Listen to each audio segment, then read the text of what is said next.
zaman Nabi. Al-Imam Sufyan Ats-Tsauri. Hadza zamanus sukut.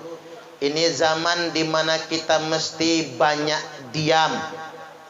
Waluzumul buyut, diam, betah-betah, tinggal di rumah.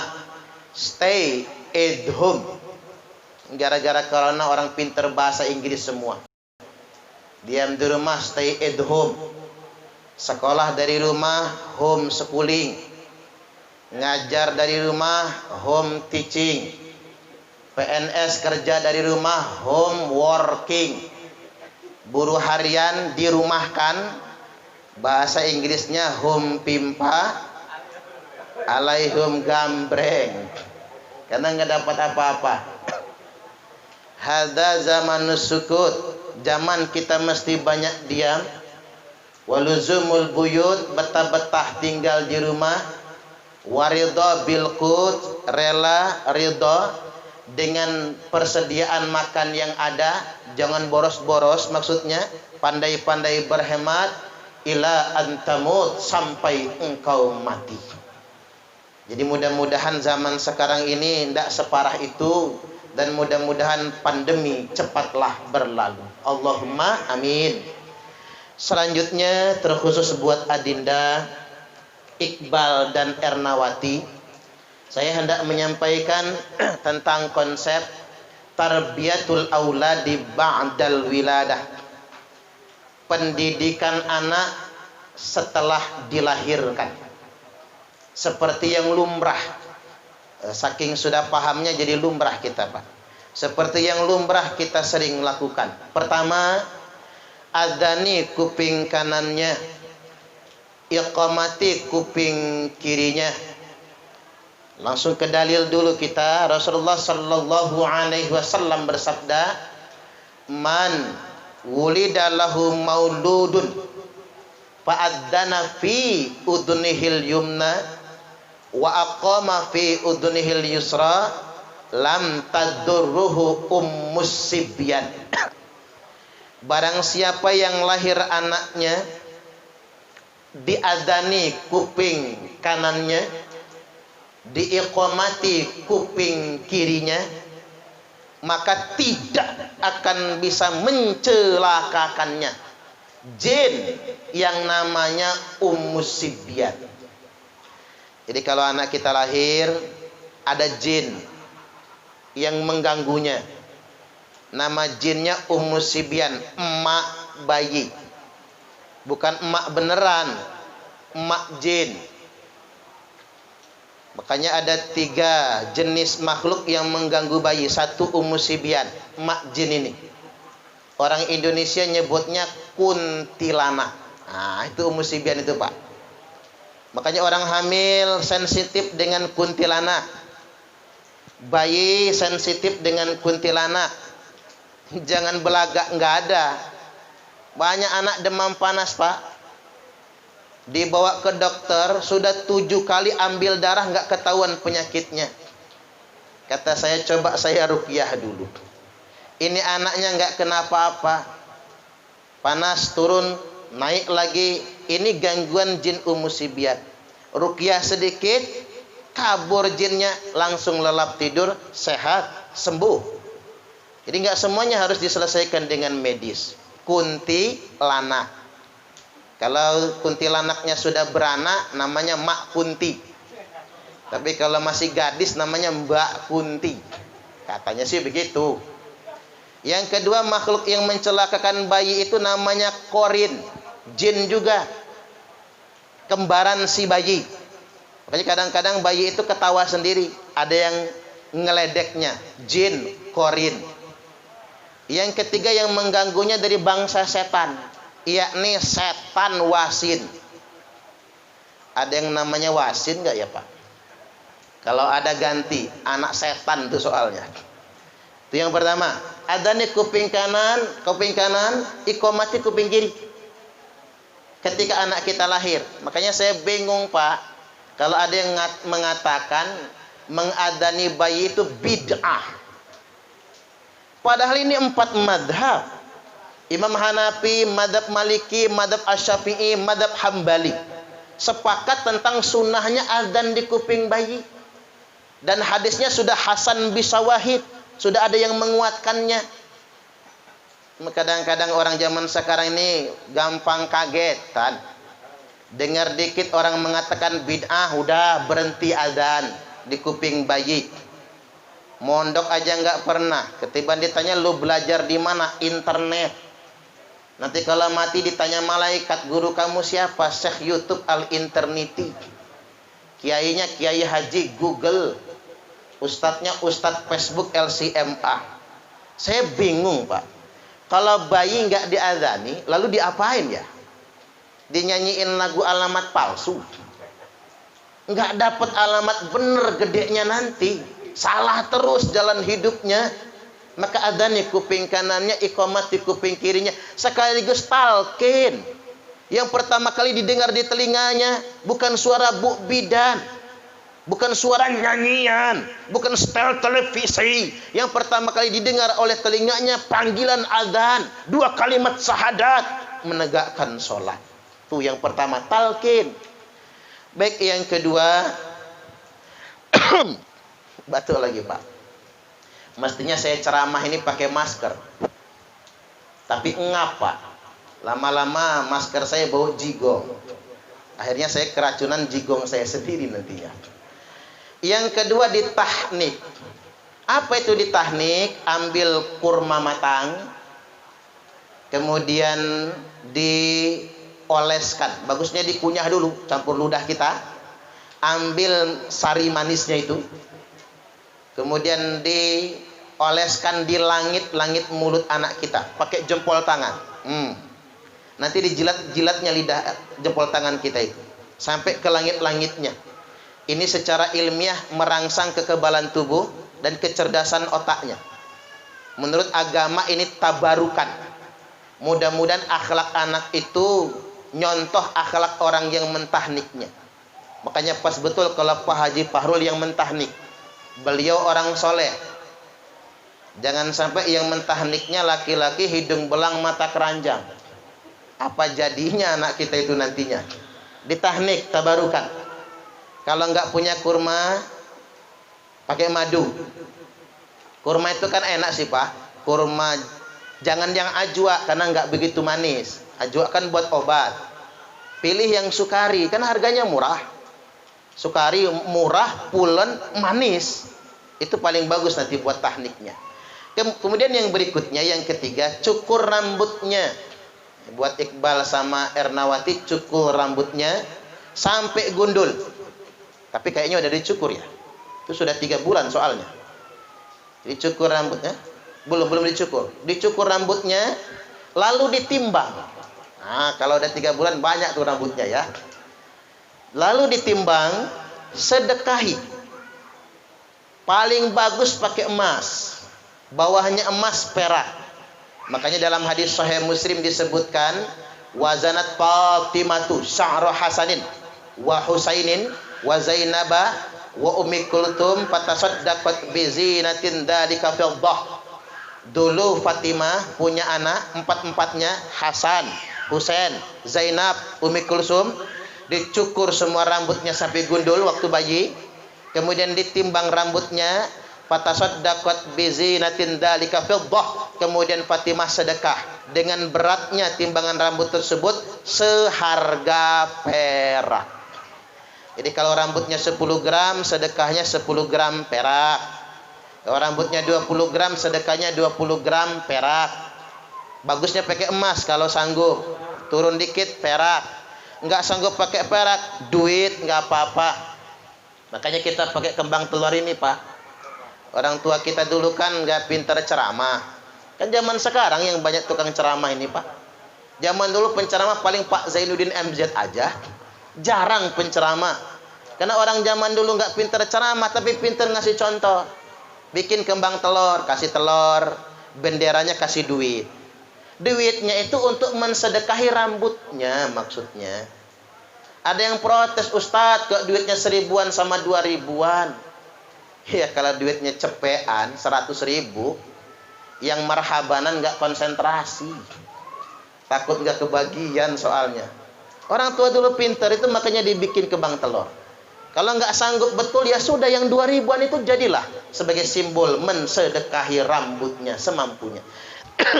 Kemudian yang berikutnya, diberikan nama yang terbaik buat anak kita.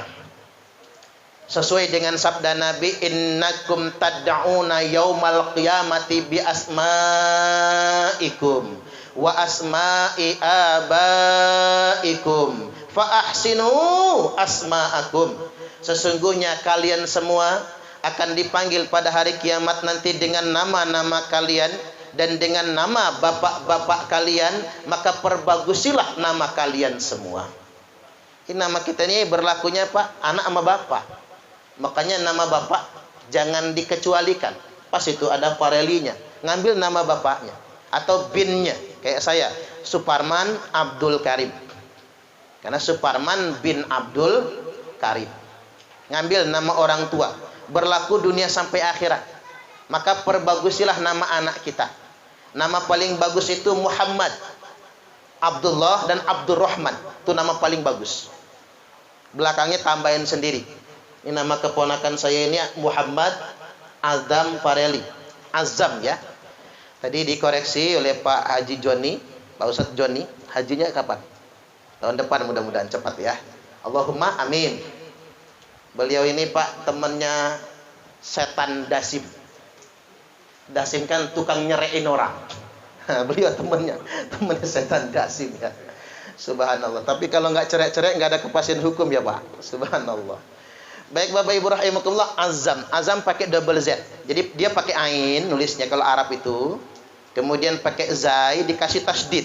Kemudian dikasih mim. Artinya bersemangat, ketetapan hati, keteguhan hati, mental yang kuat. Tapi jangan pakai zal. Kalau dia DZ pakai zal kan? Artinya bisikan fitnah. Nah itu tidak boleh. Adam itu artinya fitnah. Nanti saya mohon sama Pak Iqbal harus diganti, termasuk di aktenya juga. Nggak apa modal lagi ya. Akte yang sudah dibuat double Z dibikinnya. Di kartu keluarga juga dibikin double Z. Nggak apa-apa. Ini demi doa. Agar kemudian nama itu mim ba'di doa adalah sebagian daripada doa. Jadi walaupun kita bacanya Azam, karena dia tertulis pakai DZ. DZ itu pedoman transliterasi. Untuk huruf dal dalam bahasa Indonesia adalah DZ. Ini penting sekali. Kemudian yang berikutnya Bapak Ibu rahimakumullah, diaqiqahi. Aqiqah ini sunnah muakkad bagi yang mampu. Bagi yang belum mampu, kapan saja saat dia diberikan kelonggaran oleh Allah Subhanahu wa taala. Al-aqiqatu sunnatum muakkadatul lil qadiri 'alaiha min auliya'il maulud. Aqiqah ini sunnah muakkad yang sangat ditekankan bagi yang mampu dari wali-wali anak yang bersangkutan. Kalau belum mampu, tunggu nanti ketika sudah mampu diakikohi. Kapanpun bisa untuk mengakikohi anak-anak kita. Baik, yang berikutnya sedikit lagi. Sampai jam berapa ya? Kalau corona nggak boleh lama-lama katanya. Makanya saya ceramahnya ngambil materi pokoknya. Nanti begini ya Pak, karena ini terhalang hujan, yang di sebelah tenda juga ya. Ceramah saya ini kan bisa ditonton di YouTube. Nah, ini promosi dulu saya. Jadi di channel Ustadz Suparman Abdul Karim.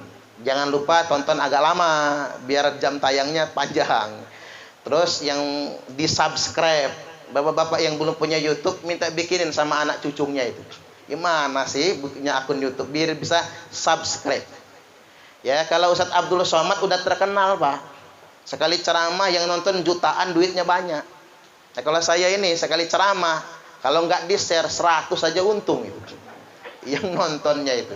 Makanya pas begini dipromosi. Jadi ceramah ini materinya bisa dilihat ulang di channel YouTube Ustadz Suparman Abdul Karim. Pak Ferry Okta udah biasa nonton. Kemudian Pak Haji Fahrul juga. Baik, yang berikutnya pada kesempatan kali ini buat Pak Iqbal, buat Bu Ernawati maupun buat kita semua yang hadir di sini, saya ingin sampaikan ada 3 hal pokok yang harus kita tanamkan buat putra putri kita. Yang pertama, pendidikan akidah. Iftahu ala sibyanikum awwala kalimatil la ilaha illallah. Bukakan pelajaran pertama kali untuk anak kalian kalimat la ilaha illallah. Itu nomor 1. Tahlilin anak kita. Tahlilan aja. Di kupingnya rajin ditahlilkan, termasuk kalimat adzan tadi. Sampai-sampai disebutkan dalam Al-Quran, Luqman berkata, ya bunayya la tusyrik billah. Wahai anakku, jangan sekali-kali engkau menyekutukan Allah. Saya ini karena Pak Haji Fahrul sangat suka, beliau sangat suka dengan jujur. Pak Haji Fahrul ini terkenal Pak, dari saya awal bertemu, saya kenalnya paling benci sama korupsi. Haji Fahrul ya. Paling benci sama enggak jujur. Nah, jadi pendidikan akidah itu ukurannya. Anak harus diajarin, nak, jangan takut kepada apapun. Termasuk jangan takut sama bos. Jangan takut kepada siapapun.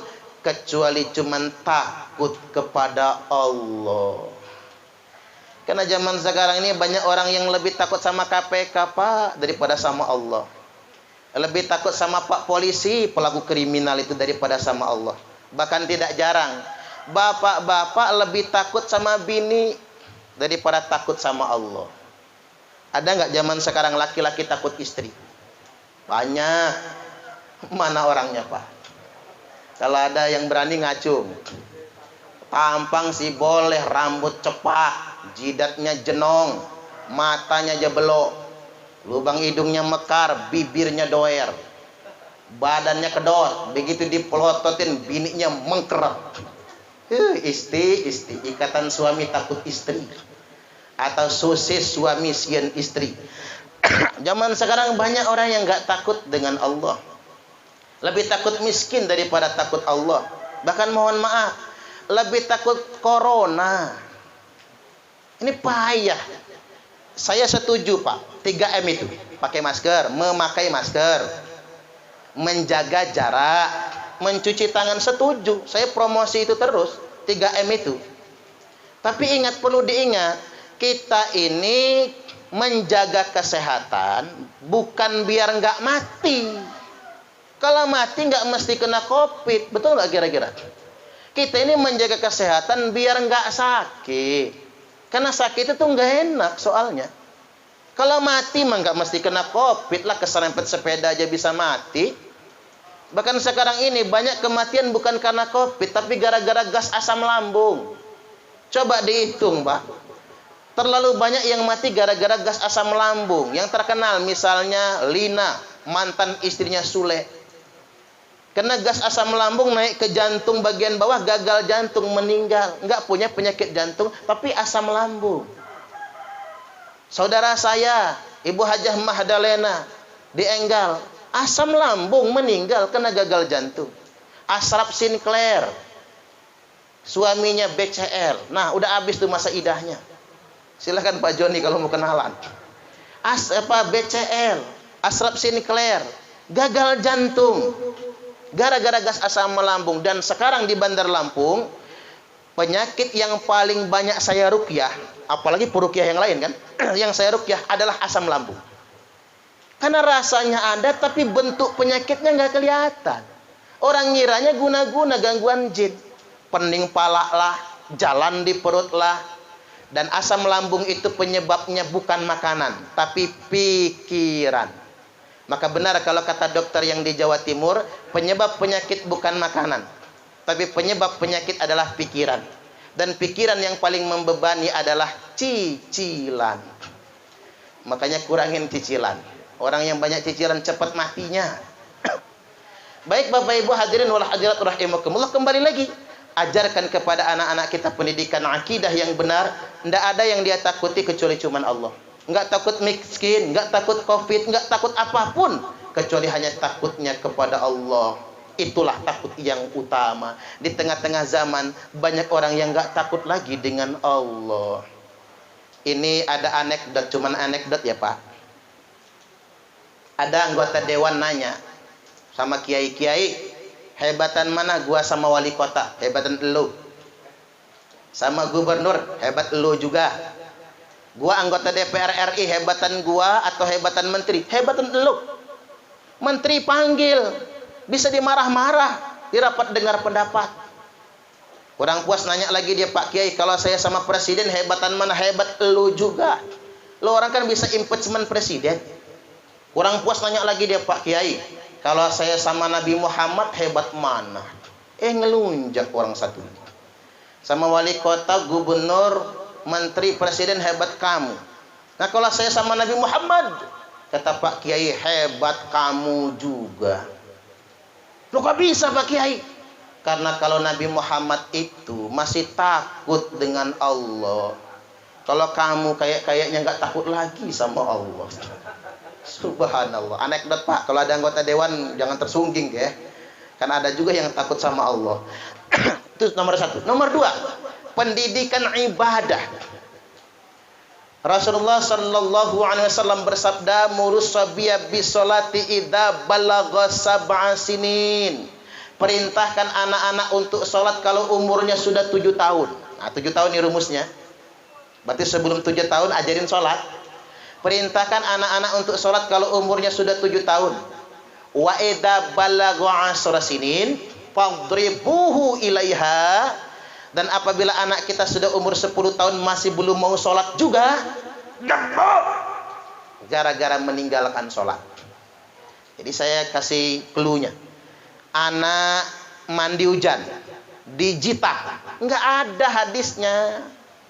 Anak nggak sekolah, disepak, nggak ada ayatnya. Anak nggak ngerjain PR, dijewer, nggak ada fatwanya. Tapi kalau anak nggak sholat, umurnya sudah 10 tahun ke atas, gebuk pantatnya. Dilarang ya Pak, haram menampar wajah, nggak boleh.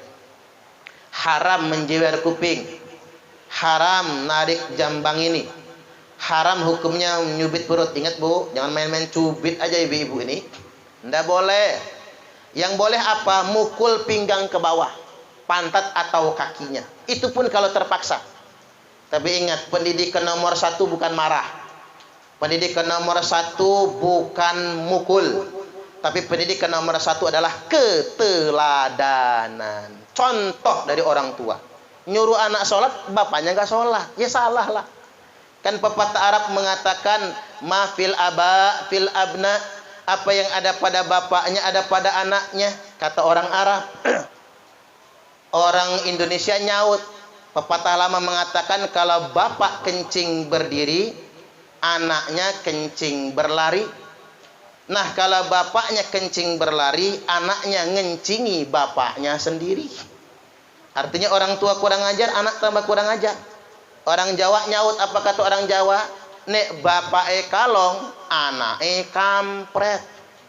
Nek bapake nyolong, anake nyopet. Yang namanya buah jatuh nggak jauh dari pohonnya. Makanya di kampung saya, kampung ibu saya Pak, di Batu Raja,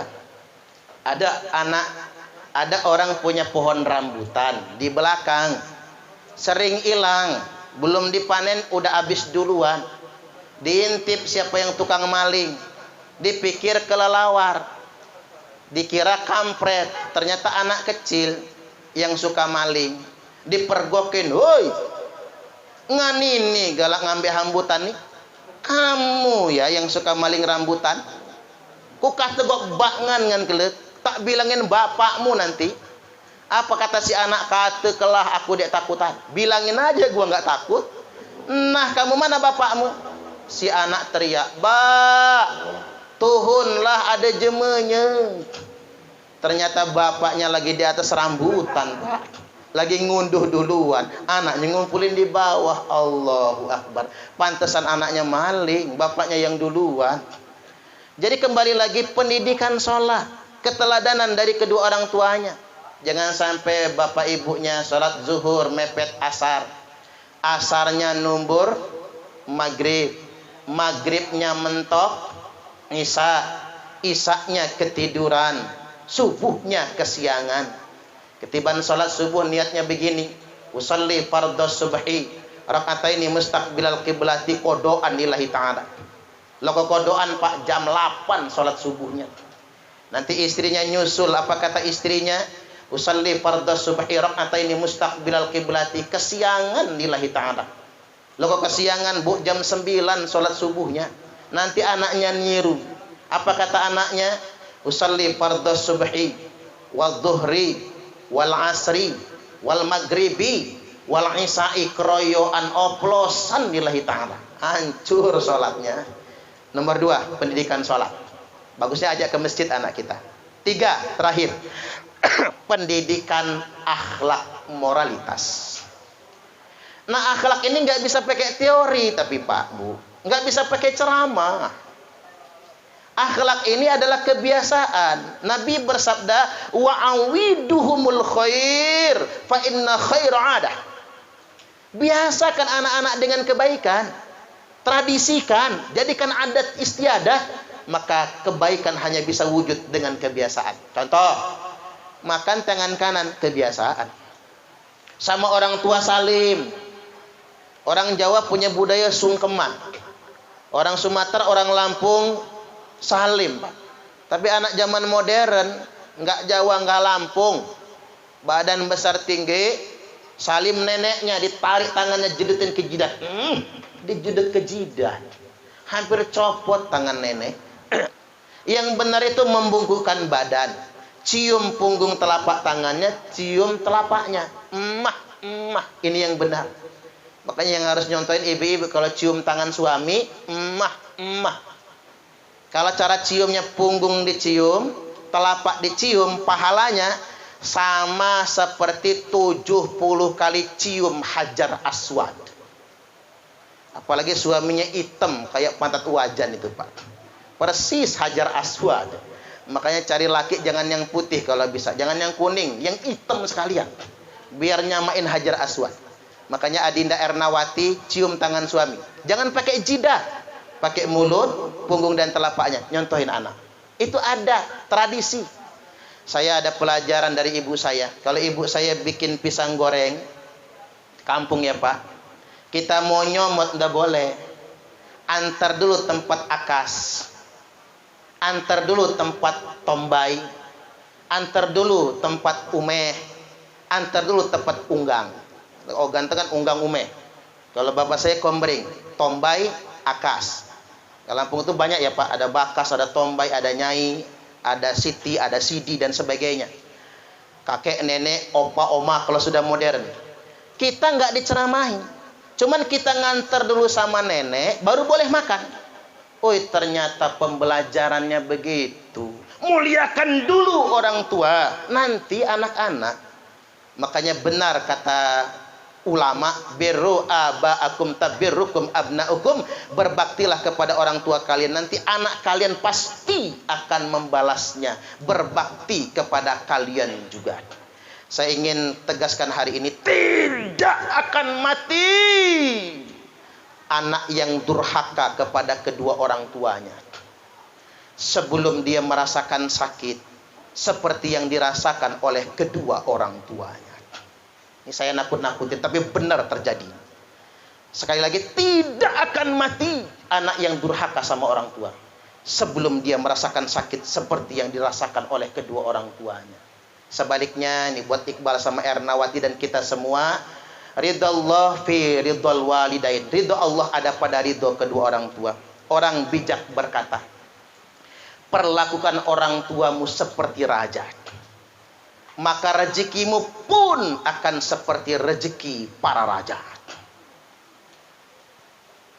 Sekali lagi saya ulangi, perlakukan orang tuamu seperti raja, maka rezekimu pun akan seperti rezeki para raja. Tapi awas, kalau engkau memperlakukan orang tuamu seperti pembantu, maka rezekimu pun akan seperti rezeki pembantu.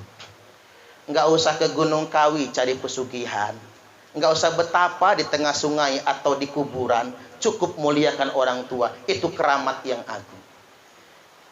Mudah-mudahan Bapak Ibu yang masih punya orang tua, mari kita muliakan mereka. Mudah-mudahan hidup kita berkah dunia sampai akhirat nantinya. Allahumma amin, amin ya rabbal alamin. Baik, demikian dari saya. Kesimpulannya, Bapak Ibu rahimakumullah, hidup adalah sebuah proses. anak kita bisa menjadi baik itu pun adalah sebuah proses pendidikan. Mudah-mudahan keponakan kita Muhammad Adam Fareli Allah jadikan anak yang bertakwa selalu. Allahumma amin.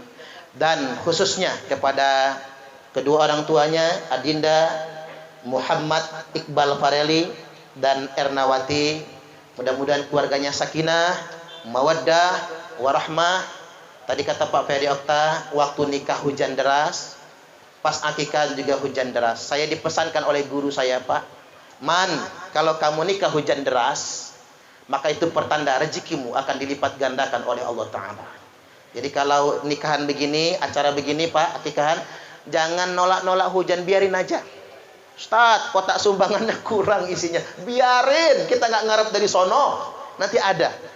Dan saya Bapak Ibu pas menikah, pas hujan. Jadi saya awal-awal menikah itu susah Pak. Apa iya kata guru saya? Ternyata benar Pak. Ketika kita sedang menikah dan hujan, itu pertanda rezeki kita berkah dan dibanyakkan oleh Allah Subhanahu wa taala. Baik, demikian mari kita semua berdoa. Ya dzal jalali wal ikram, a'udzubillahi minasyaitonir rajim. Bismillahirrahmanirrahim.